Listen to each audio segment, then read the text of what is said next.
CPI Nenmara local committee സമ്മേളനം തുടരുന്നു. CPI 25ാം party സമ്മേളനത്തിന്റെ ഭാഗമായാണ് വിവിധ ഘടകങ്ങളുടെ സമ്മേളനങ്ങൾ നടത്തുന്നത്.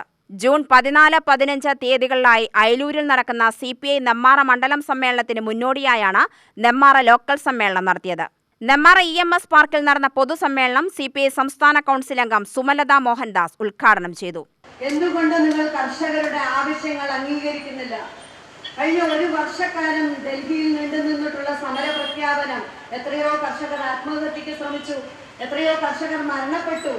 ആ കർഷകർ ഉന്നയിക്കുന്ന ആവശ്യങ്ങൾ, അവരുടെ അവകാശങ്ങൾ അത് സംരക്ഷിക്കണമെന്ന ആവശ്യമായി മുന്നോട്ട് പോയിക്കൊണ്ട് ഈ ഇന്ത്യ മഹാരാജ്യത്തെ ഇടതുപക്ഷ പ്രസ്ഥാനങ്ങൾ ഈ കർഷകരുടെ അവകാശങ്ങൾ സംരക്ഷിക്കണമെന്ന് ആവശ്യപ്പെട്ടുകൊണ്ട് നമ്മളേറെ മുന്നോട്ട് പോയി.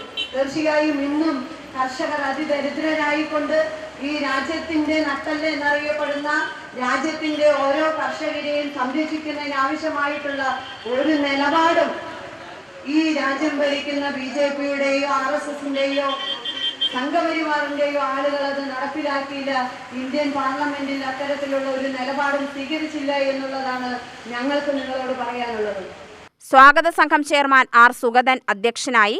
AITC ജില്ലാ council secretary NG Muraleedharan Nair, CPI Nenmara മണ്ഡലം സെക്രട്ടറി V. കൃഷ്ണൻകുട്ടി, ജില്ലാ കമ്മിറ്റി അംഗം P. Ramadas, KN Mohan, K. Sivadas എന്നിവർ പ്രസംഗിച്ചു.